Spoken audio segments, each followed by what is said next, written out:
Bonjour. Élisée alla vers la source des eaux, et il y jeta du sel, et dit, Ainsi parle l'Éternel. J'assainis ces eaux. 2 Rois, verset 2, 2 Rois 2 au verset 21. Où l'eau va-t-elle lorsqu'elle est jetée dans l'évier ou le lavabo? À quoi ressemble l'eau une fois que je l'ai utilisée? J'ai lavé mes mains avec de l'eau et du savon. Je tire la chasse après avoir été aux toilettes. Les élèves de ma classe rincent dans l'eau leur pinceau après avoir fait de la peinture.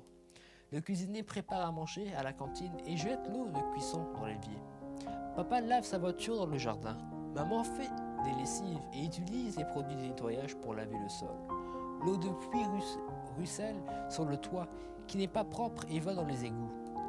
Nous avons tous une responsabilité au niveau de l'eau sale. Moi, mes parents, mes camarades de classe, le cuisinier de la cantine et toutes les personnes qui se servent de l'eau.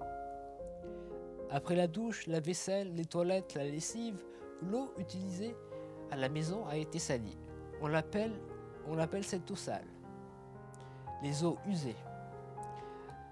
Avant de les rejeter dans la nature, il faut les nettoyer pour éviter que ne se propagent les microbes et autres substances dangereuses. Pour cela, il existe les usines qui nettoient les eaux usées, les stations d'épuration. Attention, une eau épurée n'est pas une eau potable. L'eau sale chargée de savon, de produits vaisselle, de shampoing, d'huile, de peinture est évacuée dans les égouts. Arrivée à la station d'épuration, une succession de traitements permet de séparer l'eau des déchets qu'elle contient. À l'époque d'Élysée, on utilisait le sel. Aujourd'hui, on est obligé de prendre des produits désinfectants plus puissants, comme du chlore pour enlever les bactéries nuisibles pour notre santé. Mais ces installations ne font pas de miracle et elles ne nettoient pas parfaitement l'eau. Voilà pourquoi maintenant, à cause de ces excès, l'eau du robinet n'est pas complètement pure. Quelles sont les conséquences d'une eau mal épurée? L'être humain peut contracter des maladies. Alors quels gestes faire pour garder l'eau propre? 1. Tu dois faire attention à ce que tu jettes dans l'évier et dans les toilettes. Pas de produits toxiques, pas de médicaments, pas d'engrais ou de désherbants, pas d'insecticides, pas d'huile, pas de peinture.